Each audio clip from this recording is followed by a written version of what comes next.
लहरों से डरकर नौका पार नहीं होती, लहरों से डरकर नौका पार नहीं होती और कोशिश करने वालों की हार नहीं होती।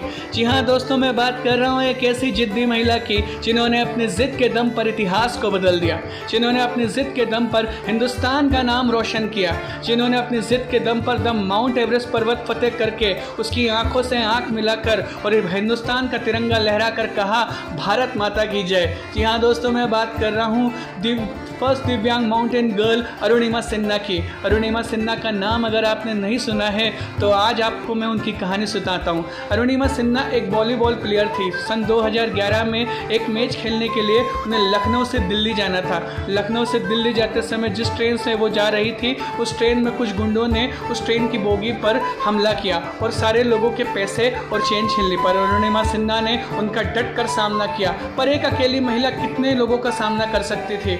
गुंडों ने उनको उठाकर ट्रेन के बाहर फेंक दिया। ट्रेन के बाहर फेंकने के बाद वो बेहोश हो गई और बेहोश होने के बाद उनके ऊपर से ट्रेन गुजरी जिससे उनका एक पैर कट गया। पैर कटने के बाद उन्हें कुछ भी होश नहीं था। जब वो उनकी आंखें खुली तो वो हॉस्पिटल में थी। लोगों ने कहा अरुणिमा सिन्हा की ज़िंदगी ख़त्म हो गई, अब अरुणिमा सिन्हा जीवन भर विकलांग रहेगी और कुछ नहीं कर पाएगी।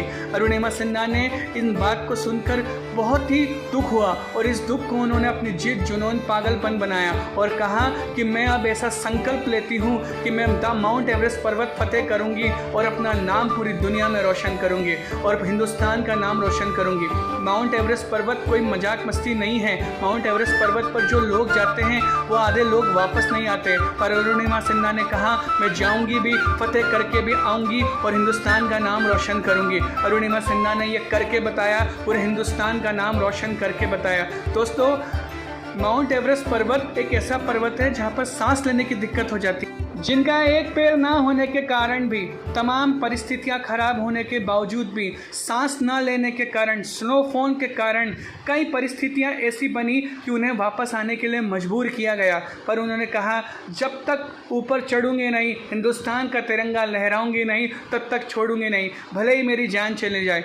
अरुणिमा सिन्हा ने अपने संकल्प को पूरा किया। अरुणिमा सिन्हा ने अपनी ज़िद को पूरा किया। मैं इस जिद, जुनून, पागलपन को सलाम करता हूँ क्योंकि जो जिद करते हैं, संकल्प लेते हैं, जुनून लगते हैं, वही बड़े बड़े संकल्पों को पा सकते हैं। दोस्तों, अरुणिमा सिन्हा ने माउंट एवरेस्ट पर्वत फतेह करके उन लोगों को इंस्पायर किया है जो लोग शारीरिक रूप से असक्षम हैं, जो लोग सोचते हैं कि मैं करना चाहता हूं पर नहीं कर पाऊंगा। पर अरुणिमा सिन्हा उसकी एक जीती जागती कहानी है। दोस्तों, अगर आपको मेरी ये कहानी अच्छी लगी है, आपको मेरा ये वीडियो अच्छा लगा